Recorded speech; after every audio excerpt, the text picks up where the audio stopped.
tani waa goobta ay dhacdo degmada Buur-Hakaba. qiyaas ahaantii magaalada Muqdisho dhanka koonfureed kaga aadantahay 230 ilaa 250 kiiloomitir.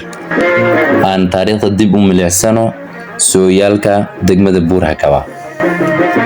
degmada Buur-Hakaba waa degmo aad u fac weyn kuna taasha gobolka Bay. waxay qiyaas ahaantii u jirtaa magaal madaxda gobolka Bay ahna Baydhabo qiyaastii 60 ilaa 70 kiiloomitir. taariikhyahanadu waxay sheegaan inta badan in la degay magaalada Buur-Hakaba bilowgii qarniga 14aad. degmada Buur-Hakaba waa degmo ku taasho dhul istiraatiiji ah iskuna xirta socodka gaadiidka u kala goosho gobolada kala duwan Soomaaliya.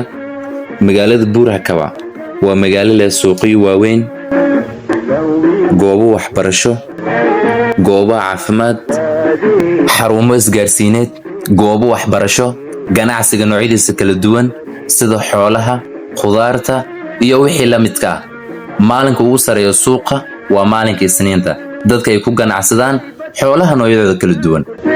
degmada Buur-Hakaba bilowgii qarniga 14aad oo ah xilliga la soo degay waxay la daaladhacisay helitaanka geey diyaaradeed, taasi oo u muhiimsan isku socodka dhanka hawada. haddase waxaynu xaadir u nahay daahfurka Hakaba Airport maanta oo taariikhdu ay tahay 7 bisha 9 2025. waa horumar la taaban karo laguna farxo. sidoo kale dardargelinta dhisida buundooyin, taasi oo caqabad ay ku ahayd isku socodka gaadiidka xamuulka sida. kama marno bilicda soo celinta nadaafadda degmada Buur-Hakaba, taasi oo isku kaashtay maamulka degmada iyo dhalinyarada ku nool degmada Buur-Hakaba.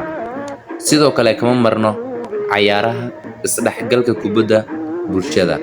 degmada Buur-Hakaba waa degmo leh taariikh, dhaqan, soo jireen iyo sooyaal fara badan aan halkan lagu soo koobi karin.